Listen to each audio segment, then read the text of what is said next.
You're listening to Come Talk with Aimee, where we bring sex out of the shadows and into everyday conversation. And today, we're diving into the wild, wide world of orgasms. Because, babe, if you think there's only one way to come, you've been lied to. Sex coach and pleasure map queen, Amari Leigh, is here to break down 40 different types of orgasms, from clitoral to cervical, anal to energetic, even the ones you've never heard of. We're talking female pleasure, orgasmic potential, and how to unlock parts of your body that you are just waiting to blow your mind. So lube up your curiosity. It's time to come correct.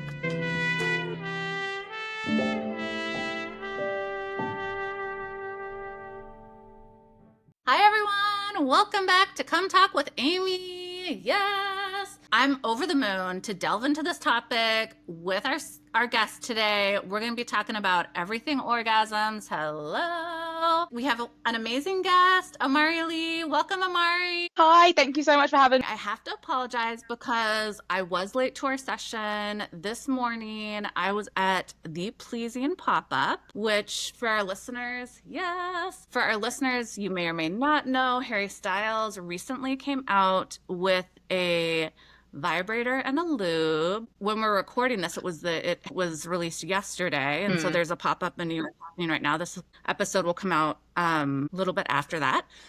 But I understand that you are a big Harry Styles fan in One Direction. Yeah, so I'm a huge One Direction fan. I do like all the boys individually, but One Direction were my babies, and then Harry was always my favorite because I'm basic. So like Harry releasing this is like, especially now, like being in this industry and then obviously being such a One Direction girl, I was like, oh my God, this is all my dreams come true. How exciting. We'll see if it's any good, but obviously anything that Harry is behind is just going to sell out and be a sensation anyway, because he is just so famous. I think I forget just how famous that man is, because in my mind it's Harry from X Factor, and then other people all around the world know who he is, and I'm like, how do you know who Harry Styles is? I know. I mean, it is Harry Styles, very famous, popular. So I got there planning to be in line, but I knew that I had to come back for this, and I was like, there's a very good chance that I'm just going to be standing in this line and I'm not going to get in those doors.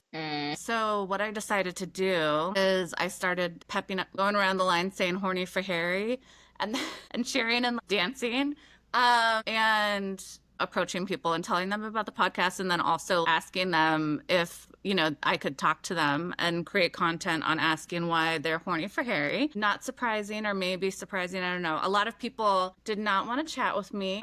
I think it has nothing to do with Harry Styles and everything to do with the stigmatization around sex in our society, and then like that being publicized in social media. So grateful for the people that did talk to me. And then midway, I was like, I need coffee because I haven't had coffee today, and I'm like a whore for coffee. So I came back, and there were new people at the end of the line. So I started back at the end of the line. And then this great group of people I was talking with, who was like, yeah, I'll totally talk to you about it. And she was like, you should be asking what era of Harry people are horny for. And I was like, that's brilliant. It was a much more approachable question. I even got some men to answer that one. Amazing. So yeah, I did not walk away with the vibe or lube, unfortunately, because it was a long line that continued to grow. And you'll get it soon though.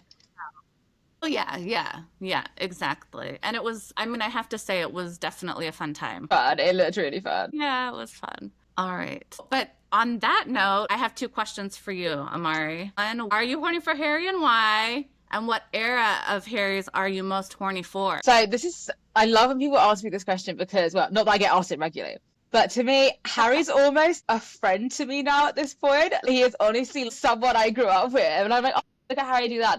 That's so nice. I feel like back when I was maybe 19, I was like, yeah, like I want to sleep with him. Whereas now I'm just like, oh no, that's my mate. Like, that's my mate, Harry. He's such a good friend that I've known Harry since I was 12. So I'm like, yeah, like, oh, look at my friend go. My favorite Harry era would definitely be frat boy Harry. I just like, okay. I think I was like 15 at the time. The hormones were all over the place, and he just, Yeah. Rules But don't have to be them. Harry's my friend. I love that.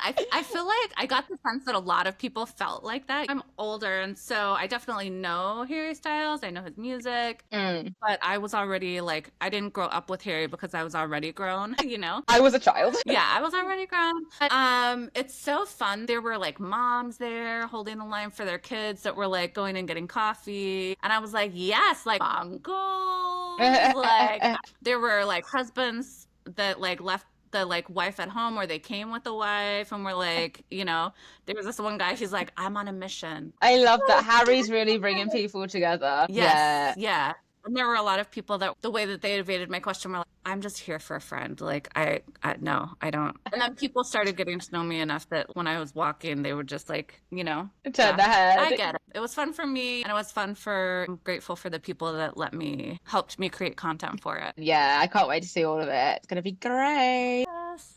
Amari runs two sex positive businesses. She is an accredited sex and relationship educator, a clinical sexologist, and a certified sex coach, as well as a sex positive virtual assistant and social media agency owner. Hello. Her businesses are one, Admin by Amari Agency, a sex positive virtual assistant and social media agency supporting individuals and businesses in the sexual wellness and women's health world. We love it. And two, Sex Coaching by Amari, providing coaching and education on all things birds and the bees related. What is the most interesting and important thing you need to know about Amari? She's completed a Rubik's Cube in 26 seconds. And she loves Taylor Swift. 26 seconds? That's amazing. She's lived in London her whole life. She has PCOS, she's dyslexic, and has been sober for 3 years. Yes, yes. Welcome, Amari. Amari, hello. Such a wealth of experience and knowledge in this space. So happy to have you here today. First of all, welcome.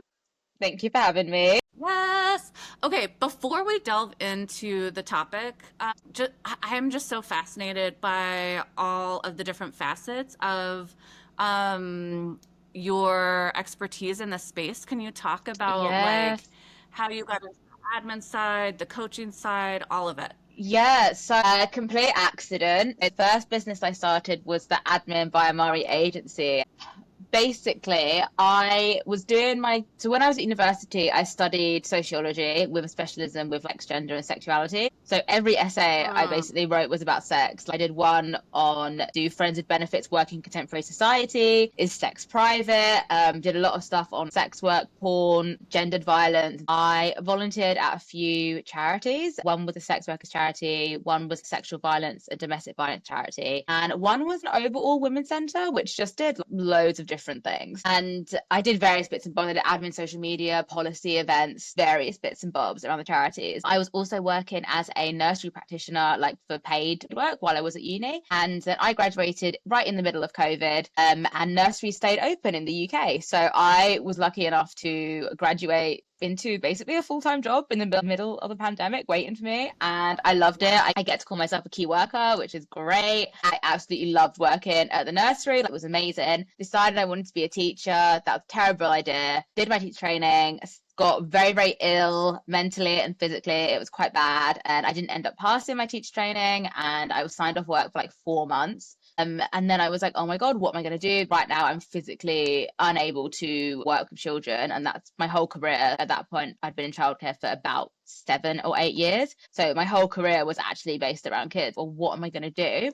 And then I was like, okay, well, I used to do all this volunteer stuff when I was at charities. Let me just email my CV out to a bunch of men's health, sexual health, whatever charities, and just say, hey, if anything comes up, here's keep my CV on file, basically. And then a reproductive justice charity got back to me maybe 3 months later and went, hey, we're looking for a virtual assistant. You need to register as self-employed. I didn't want to run my own business. I didn't want to be self-employed. My mum runs her own business and that's great, but I never saw the appeal, did not want it for myself at all. But I was like, oh, it's only 10 hours a month. I already had another remote job doing admin and social media for a nursery. I registered as self-employed, had to come up with a business name, set up my accounts, and then I got another client maybe 2 months later. I was going to be getting let go from my other job. I was on a 0-hour contract anyway, so that was never stable. And then I started reaching out to more and more people in the sexual wellness and sort of women's health and women's rights space while I was looking for a full-time job. Yeah, I started the business in March, and then by September I was like, oh, I'm earning the same amount as I was at my other job, and it just slowly became my full-time job. And I was like, damn. And then in terms of the coaching, I did the virtual assistant stuff for about a year and a half, and then I was okay, I think I'm ready for more. I want to be an expert more in the sex field rather than in the virtual assistant and like social media field. And then I trained as clinical sexologist, certified sex coach. I already was an accredited sex and relationship educator. As when I finished my teacher training, I wanted to go into schools and teach sex ed, so I got that qualification, and then was like, oh nope, I can never step back foot into a school again, and kind of was back to square one, where I was like, hey, let me just email all these companies and just see what they have in mind. And then fast forward 2.5 years now, and this is where I'm at. Amazing. Amazing. Thank you for taking us on that journey. So awesome. Like, I'm so excited to dig into this topic of 40 orgasms. Yes. All right. Yeah. For a while, so it's nice to finally get this booked in, to be honest. Yes, we love it. So let's just get into this because let's start big. I'm so fascinated. Amari for people who may not be aware, but you're going to be aware after this, Amari has a guide on the 40 different types of orgasms. And when I saw that, I was like, yes, this is what we're talking about. I'm so excited. What do most people get wrong about orgasms, Amari? So probably the fact that people think there's only one. Wow. So that's kind of how the guide came about, to be honest. I was sort of here, orgasm this, orgasm that, blah, blah, blah. And there's just so many different types that people don't realize. And obviously, of course, we focus on a lot of more like genitalia orgasms, but there is just so many different types. I think that would probably be the sort of number one thing that people just assume. Yes, so huge. And we are here for it to educate and demystify that. You've said there are 40 different types. Give us a little tease. Yes. What does that even mean? So what I'm going to say is, so there's 40 different types. So there's the ones that we can all expect, aren't going to be surprising. For example, a clitoral orgasm, a vaginal orgasm, and then a like penis orgasm. Those are probably the ones that people will jump to the most and be like, yeah, no, that makes sense. Like, that's what we think of. Then there's some ones that are a little bit less, such as a bladder orgasm, a spontaneous orgasm, a throat orgasm. There's energy orgasm. Some people have even been said to have a crygasm before, which is what you think it is. But yeah, there's so many different types that people are just not aware of. And to be honest, I wasn't aware of the majority of these. Yes. How did you come to this understanding? Where did this number come from? Is it based on research, personal exploration? We need to know all of the things. Just from so there was research done of someone who would have an orgasm when her partner stroked her eyebrow repetitively. There's things that people have said to me where they're like, oh yeah, if someone does this, I'll have an orgasm. If someone does that, I have an orgasm. There's research. There's just a majority, so many things. To be honest, I could probably say there's potentially more than 40, because I saw there was something where someone gets their hand, their husband will like rub their hand, and that will do it for them. You know, so I could put on their like hand orgasm. So it is really anything that can lead to an orgasm. And for people, that is a variety of things. 40 was kind of the number that like I was sort of reading them and I was like, yeah, this feels correct. But in all honesty, you can ask different people, and I could probably keep adding to this list. It's just never ended. It's never ending. And I have to tell you, I experienced a new type of orgasm recently, which I learned that yes, it's the first time I'd experienced this. I learned in your guide that it's called a ticklegasm. This person was just touching my arms and my legs, and I kept on having orgasmic shocks. I was like, what are you doing to me? Like, you have a magic here. It was so amazing. Yeah, amazing. That's what I mean. Like, you would have never expected that to be a thing, but then it is a thing, and you're like, oh, amazing. Yeah, our bodies have so much to teach us. Seriously. So much.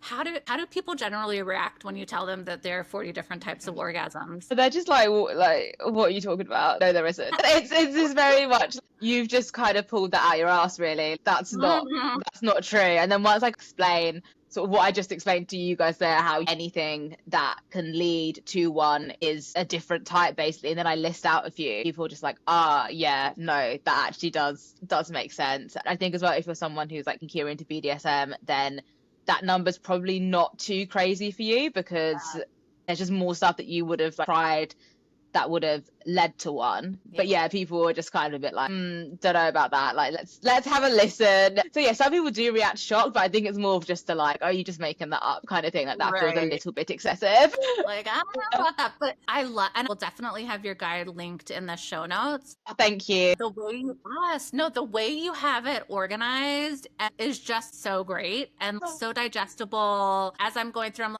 yeah, I've had that. Yeah, ooh, you can use it as a checklist. Download the guide, use it as a checklist, and try and achieve everyone. Spend 3 months just that being the goal. Yes, I love it. I love that so much. I love it. We've often been taught to chase the climax, like it's a finish line. Yeah.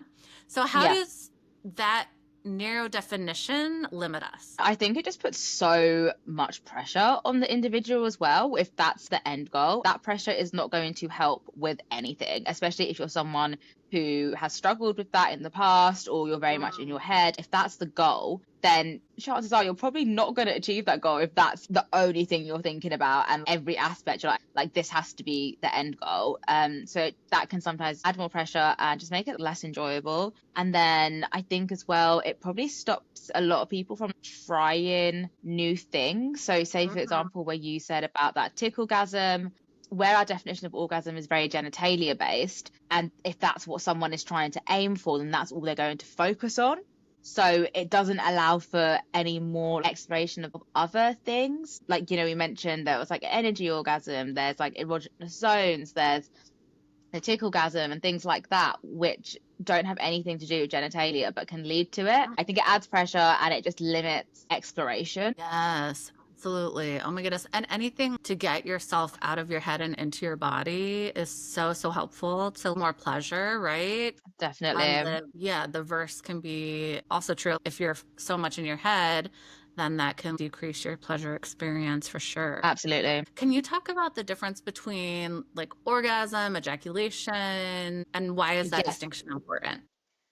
So people think that those two go hand in hand, and to be fair, they're not wrong. The majority of the time they will go hand in hand, but you can have an orgasm and not ejaculate, and you can also ejaculate but not have an orgasm. They're not actually mutually exclusive. Fun fact. Yeah. I think there's often referred to as a dry orgasm. So if you orgasm and don't ejaculate, we call it a dry orgasm. They don't actually go hand in hand. That's really important to note as well. That's just more proof of how the different ways orgasms can look and feel. It's not a one size fits all. Absolutely. I had a partner who only did dry orgasms for the most part, at least when it was penetrative. And first of all, like the sex was the most incredible sex that I've had. My friends fondly know this person as my Achilles D.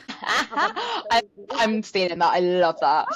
I love it. It's so clever. I can't take credit for that because I did steal it from Issa Rae's Insecure. Use it widely, and I encourage others to use it wisely too, because a lot of us do have an Achilles T. At first, because I had not experienced that before as on the receiving end of that, I was in my head a little bit of the sex is amazing, and like, are they enjoying it? Is there something wrong with me? We can internalize those scripts, right, about different things, and then it was the work I did on myself, and I'm like, this is literally the most amazing sex that I have. And it was clearly a practice for this person, and our sessions were longer too, like, so sex again is just so expansive. Sky's the limit. Getting back to like the 40 orgasms, would you say that some of these orgasm types are more common or more accessible than others? Yeah, so I think obviously like the ones that I mentioned beforehand in terms of penis orgasm, a clitoral one, and a G-spot one, obviously as we link orgasms to genitalia, those are most likely going to be the most common ones and the ones that people they aim for and strive for, and the ones that like most people know. I would definitely say probably those ones. Honestly, it just depends on what you're into as a person, to be honest. Because if you're, again, more kinky, more sensory stuff, then that might be something, you might experience more sensory orgasms or pain orgasms, whatever it is that you're into. Yeah, but I will say probably the genitalia ones are, genitalia based ones are probably the most common. In terms of like accessible, that's a really great question. I mean, I guess the genital ones again are probably the most accessible ones. We've all got them, they're there. So with the other stuff, it might involve toys or someone else doing something and things like that. Whereas with the genitalia one, you can do that all yourself. It's there. The accessibility is pretty much there. Where some other ones might involve another person or a toy and things like that. To be honest, Yeah. genitalia is actually, it's taken the win with this. Yeah, and I think that's the one that's most understood, and Yeah, that way most also researched. accessible. Exactly. So you gave us a teaser on this as far as somebody being able to have a real full body orgasm without any touching of the genitalia. What does that feel like if someone's like, have I had that? Or how do I have that? How would I know? Take us Yeah, there. I think that's such a common question, isn't it? How do I know if I've actually had one? And obviously, you have Mhm. the stereotypical physical responses of like maybe feeling hot, your heart's beating faster, your muscles will clench, and people describe it. I'd say the thing that I say the most to account for is like a sense of relief, essentially. Something's Mhm. like not relief, like release, kind of. You should feel like a bit more like a release, like relax afterwards. But everyone kind of experiences differently, is what I've noticed. And different types of orgasms feel different. Like you said, you mentioned a full body orgasm. Obviously, that's something that someone is going to feel throughout their whole entire body. Their whole body might shake, they might feel flushed all over, their legs might start to shake, things like that. Whereas if someone has a clitoral orgasm, that can still be a full body orgasm just from things like that. So it's different for everyone and what different types. Yes, so true. Going back to some of the lesser known types, can you tell us what those are? How can we access them a little bit Yeah, more? so I think one of my favorite ones, which I feel people probably experience and don't realize it, is corgasm slash gymgasm, which is when someone is Mhm. basically working out and they have some kind of an orgasm. And the science behind it is because our abs are really close to our pelvic muscles and our muscles around the genitals. So it can sometimes intertwine. That's my Yeah. favorite one. Go to the gym. There we go. Yeah, go to the gym and do some core exercises and see what happens there. Again, if you're into it, there's pain orgasms that people have. Obviously, that comes with a caveat. Do your research, someone you trust, all that jazz.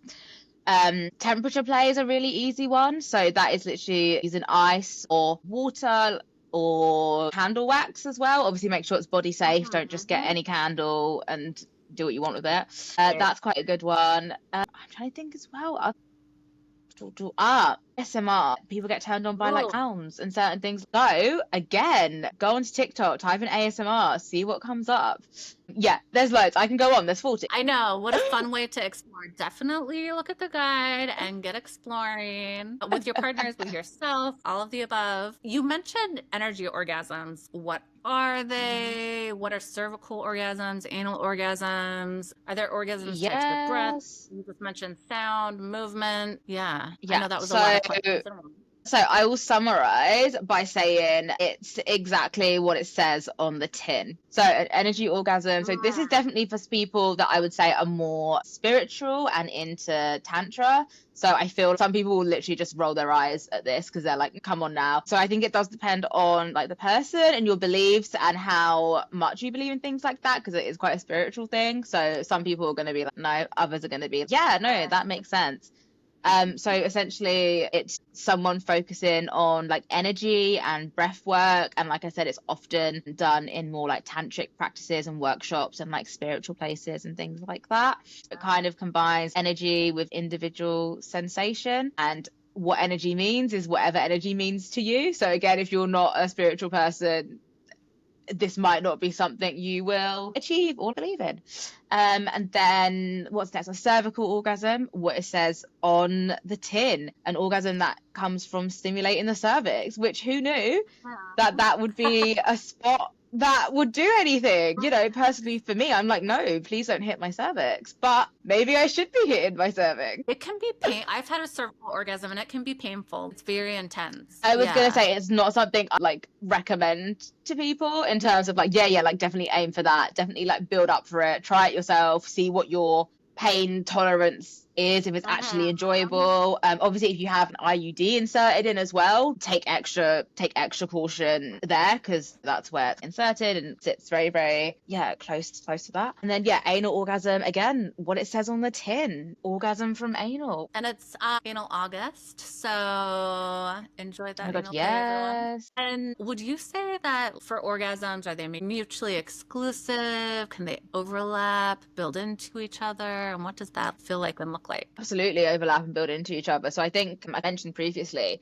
where you can have a full body orgasm, but it could be from like clitoral stimulation, and then that leads to a full body orgasm. You can be doing anything that can then lead to another one. And if you're doing multiple things at once and you've got toys and someone's kissing you and all of that stuff, you could be having 2 or 3 different things overlapping that equal one, or they could overlap like kind of like separately rather than lead into like a full body one. So yeah, absolutely. And it just depends on what it is that you're trying to kind of see like what that would look like. Obviously, there's people who can have multiple orgasms or really elongated orgasms as well that last a really long period of time. Some people are more of a one and done thing. Some people have a really quite long refractory period. Definitely try and experience all 40 at once, if you ask me. Yes, yeah.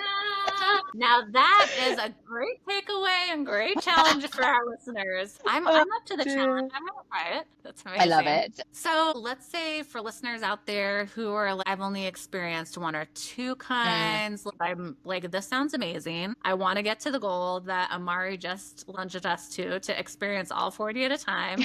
Or at least like 5 at a time. What are your suggestions about where people should start to explore next beyond the 1 or 2? Yeah, I think really look back at the 1 or 2 that you had and try and work out if there was any common factors to the extent of what were you doing 2 days prior? Was anything stressful going on? Did you have a hard day at work? Did you have a good day at work?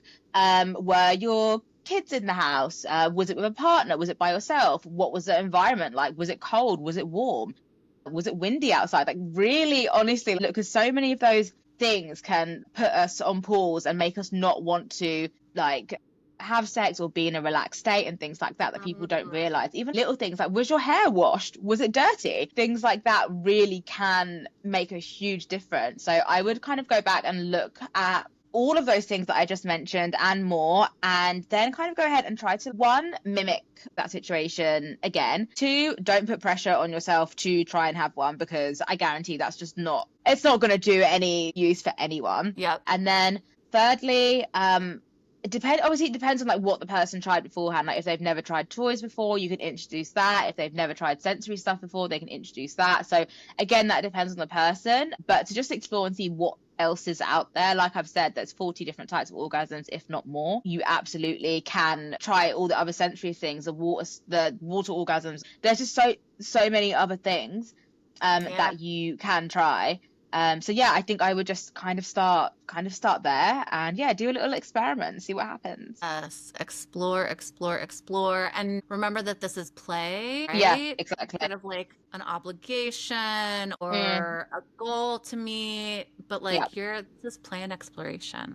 Yeah, absolutely. I love that. I love all of those tips. Now, for people who are having sex in partnership and want to experience or expand their orgasmic range together without it feeling performative or pressure, you mentioned getting it in the head. What are some suggestions for partners to expand their orgasmic range together? Yeah, I think already if that's something you want to explore together, that kind of takes away the performative side of things, because that's something if you've already discussed that and it's like, oh yeah, like let's just see what happens kind of thing, then I think that takes away the performative part already, which is amazing. In terms of the pressure part, I think that just has to be reiterated beforehand, where it's like, we're just going to see what happens. There's all these different types. Oh, I wonder if you can achieve this or achieve that. And like I said, majority of the people won't be able to achieve achieve every single thing on that list. Yeah. So I think and what you mentioned as well just beforehand, saying like it's about play and things like that. I think just communicate it beforehand, where it's like, listen, it might be unlikely that, like, I don't know, I have an orgasm from riding a bike, but let's see what happens, kind of Yeah. thing.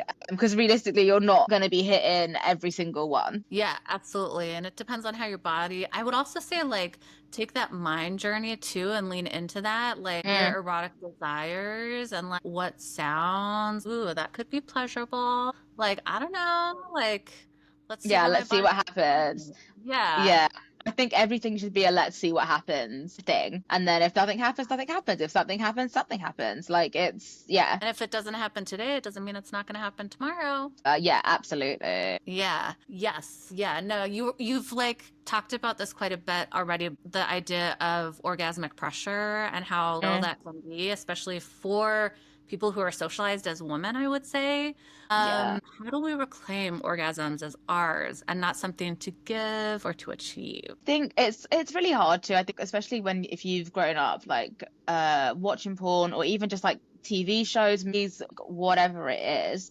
um you need to kind of unlearn that yourself. Like, no one's going to come in and be like, okay, let's have a lesson, everyone sit down and do like XYZ. Obviously there are resources online now, especially, where you can, but like you need to be the one to go and like find those resources and actually attend and really sort of take accountability for it, because like no one's going to be able to reclaim it for you. So that's Yeah. one thing as well. Do your research. There's so many classes, you'll be surprised, you can attend so many resources online. So firstly, start with that and actually understand like what that means. And then I think secondly, again, this depends on the person, but if you have never had an orgasm yourself, or you never masturbate yourself or anything like that, that's something then you need to I would say like kind of start doing yourself to build up like orgasm confidence within yourself, as in this is something that like I'm kind of like giving to myself. And then I would say thirdly as well, like when you do sleep with partners, explain to them about like the pressure of that shouldn't be the goal, basically. Like, have that conversation, Yeah. especially if it's something that you have some sort of insecurity about, or for whatever reason. I think just have that conversation. Like, I know we say it all the time kind of in the industry, but honestly the communication is actually just the makeup. It's everything. Yeah. Communication is lubrication. Absolutely. Yep, absolutely. Um, And I think, like, again, like that curiosity of self, like, what are the blocks? Is Mm, it like body image or feeling like you need to perform, feeling like, you yeah, know, you need to focus on their pleasure? Some people, and I know that this was true for me in the beginning, are like scared of orgasm because it can be, yeah, the yeah. buildup is, you know, can be intense. And I think a lot of people as well have this maybe like embarrassment, because it's kind of like you're out of control for, I guess, a bit of it, and sometimes you can't really like use how you react or how your body reacts and things like Mhm. that. So I think that kind of out of control bit can be really, really scary for a lot of people, and I guess some people like quite vulnerable for a lot of people as well, where it's just, Yes. and like even like a bit like embarrassing as well, where it's just like it's like kind of thing. Yeah, so it's hard, like honestly. That's why people like sex coaches, sex therapists, they help you work out what those blocks are. Yes. People like me and Yeah. Amari can help you with that for Mm-hmm. sure. It's part of what we do. It is. Yeah, no, it's all of the things. Like I'm still digesting everything that you just said because it's true and it's very Mm. individualistic as well. So it is part of that self-exploration. And also I'm big, and you were saying this too, that like I'm so big on knowing yourself and exploring yourself. That's Absolutely. not just like in the beginning, but like always. Like Throughout, yeah. yeah, I just feel like self-exploration so So key. important, so important. And also, like, Mhm. one thing I always say about that is there's no pressure. As much as you could have a partner and you've been with them for 10, 15 years, you feel really comfortable, all of that, there's still pressure. There's still another Yeah. person there, whether they're not putting any pressure on you or anything like that whatsoever, and you know they love you. There's still another person there, and that in itself already adds a layer of something else. Even if pressure is not the right word that I should be using, there is something else there. Whereas when you're by yourself, you can actually just do whatever you want. Yeah, exactly. So, so true. Yeah, yeah. I love that. Continuing on with talking about partner play and this idea of also, differences between people who have clitorises and penises. What's your take on the orgasm gap and how it shows up in Mm. heterosexual dynamics? Yes, so it is really, it's such an interesting study and kind of like piece of literature. It makes sense. I understand it, and I'm not remotely surprised by it. Yeah. And it's just, yeah, it just makes sense. I think it's an interesting study in terms of the fact that it was done on heterosexual relationships. So I know there's been studies that have been done on, I believe it's lesbian relationships, and then I think gay relationships as well, like Mhm. between two people that have a penis, things like that. And it's so much higher, which is really interesting to me, because what is the difference there? Because with two females or femme presenting people and then two men, like they're still in a heterosexual relationship, there's still a man and a woman. But when you take out that dynamic and replace it with the same gender, it's different. And to me, I think the Yeah. difference is probably just I want to say communication. Like, do LGBTQIA plus couples just communicate more? Is that the Mhm. reason? Is it that because they know they have the same genitalia, so it's easier to like please a partner because they don't have to actually maybe do more research, or they understand all the feelings and all the different pleasures and stuff like that. So yeah, we obviously need to close that orgasm gap with heterosexual dynamics, which again is through like, education, and yeah, just like they also need to be able to like take control of their pleasure as well. It's not something you Yes. can just kind of like hope and pray something will happen. Yes, yeah, no, all of those Mm. things. And I think too, like, society too, and the gender norms as far as like that men are the provider and taker, if we will, Mm. whereas Yeah. women like are in those heterosexual dynamics are supposed to be the pleaser and the giver. Yeah. Yes. Yes, absolutely. Absolutely. Yeah, so many things to unpack. But hopefully with our work, that's, part of our work is trying to Yeah, narrow that absolutely. gap. Yeah. And I know I don't have the stats, but for our listeners listening in, like a good place to go is Dr. Lori Mintz. Yes, I work with her.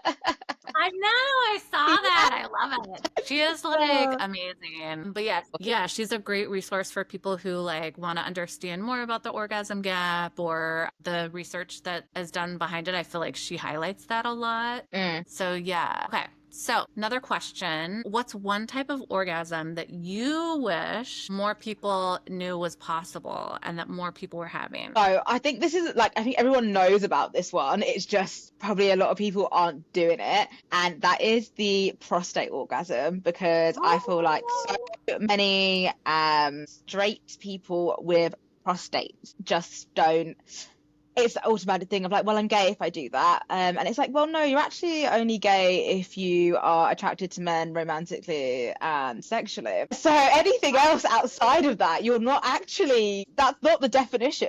So I think that would just be something I think people that they should explore. I just think it's literally just there, just chilling. And yeah, I would just love for people to be more open about that. And I think obviously that stems from just people, I guess there's probably some kind of homophobia there, definitely not wanting to be perceived as something. Sex is taboo as a whole, let alone when you throw in anal play, that's also a whole new yeah. level. So there's loads of layers as to why people aren't trying it, but I think you should, so you should listen to me. Yes. I mean, always.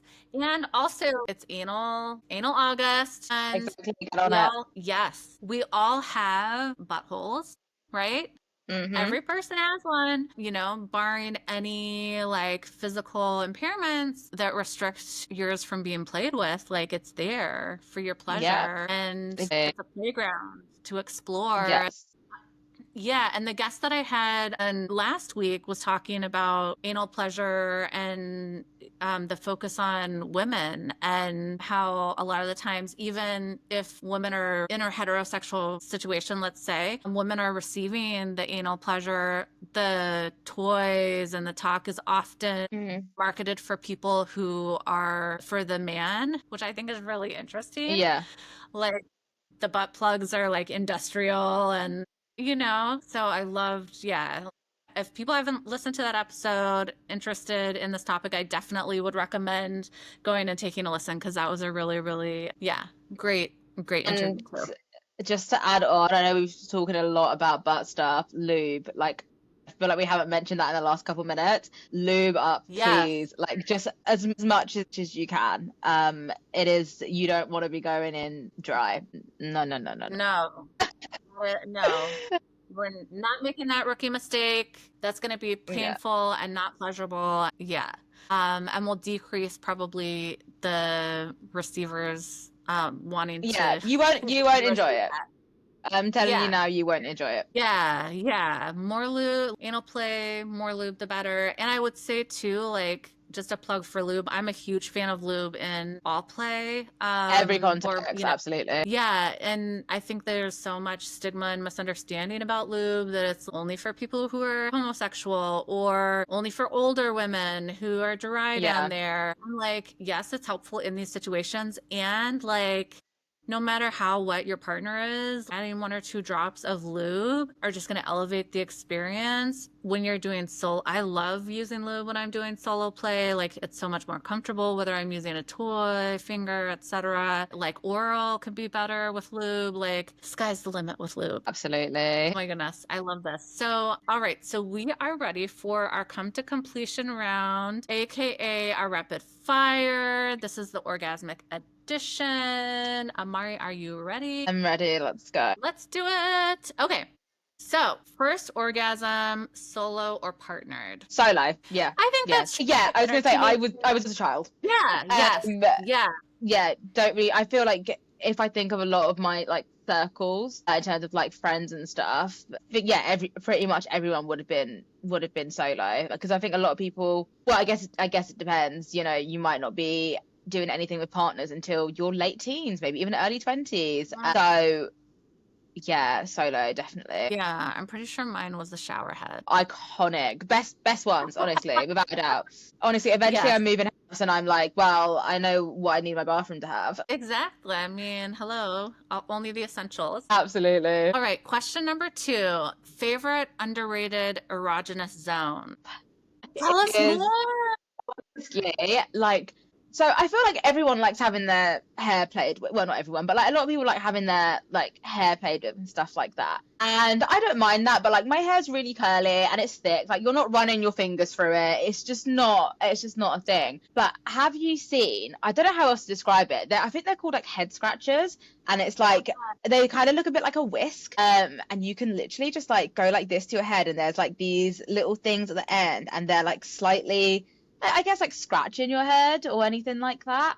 And it just feels so nice, and it's just like it's just so nice. Like I just think, yeah, it's really like with erogenous zones, we have kind of like ignoring like genitalia and stuff. We have kind of like, yeah, like nipples, boobs, neck is obviously a go-to one for a lot of people, but there's just so many other ones. And yeah, the scalp is just like I just personally love it. Oh my goodness, I'm gonna go and get one of those scalp. And that kind of leads into hair pulling as well, because obviously that does involve the scalp as well. So yeah, if you want to go a bit more above the scalp scratcher, hair pulling incorporates the scalp. Yes, and if your partner really I mean, I didn't know that I liked hair pulling. I thought that that Mm. sounded awful. And then I have a partner who really knows how to pull my hair.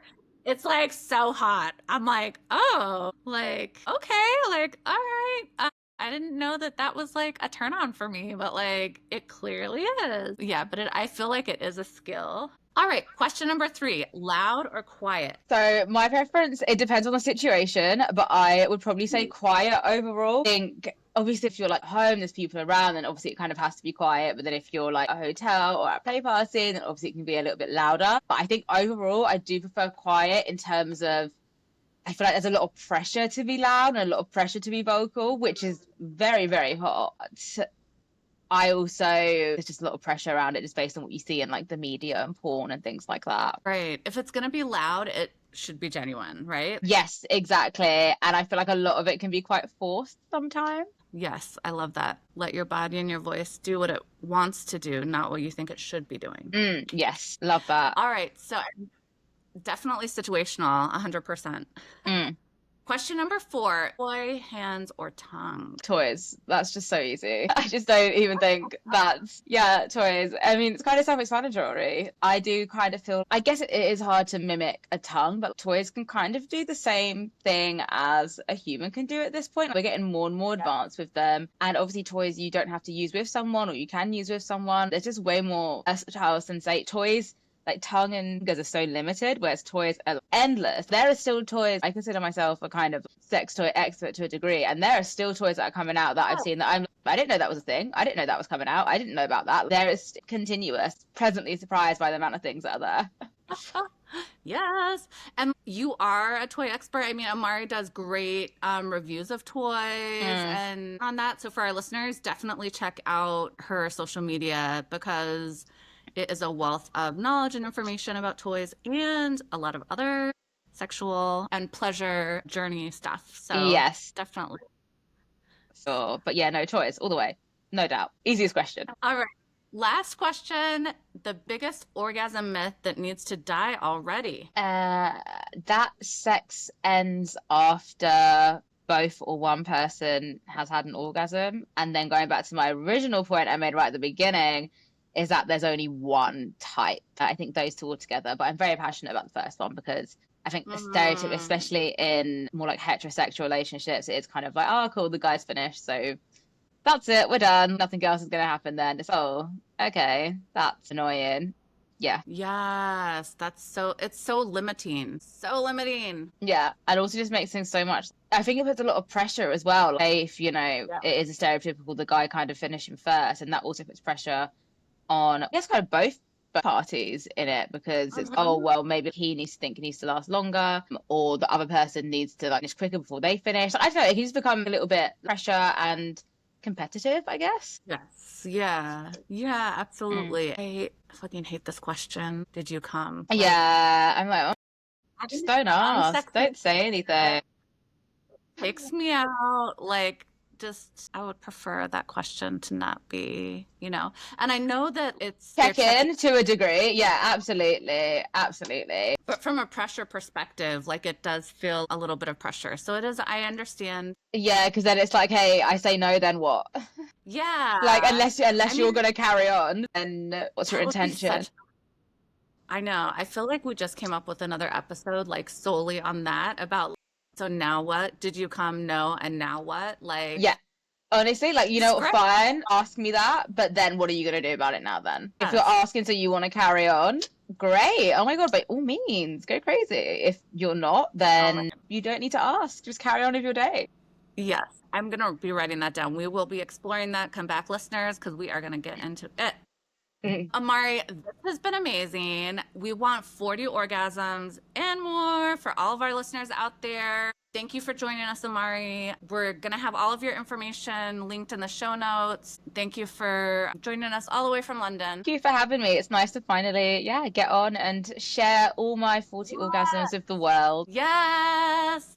Yes. And for our listeners, thank you for tuning in. We love you guys. I mean, who doesn't want 40 orgasms? Get that guide, explore. If something called to you, like it, share it, send it to somebody you'd like to explore the orgasms with, or somebody in your life that you also feel like needs to know about all these 40 orgasms.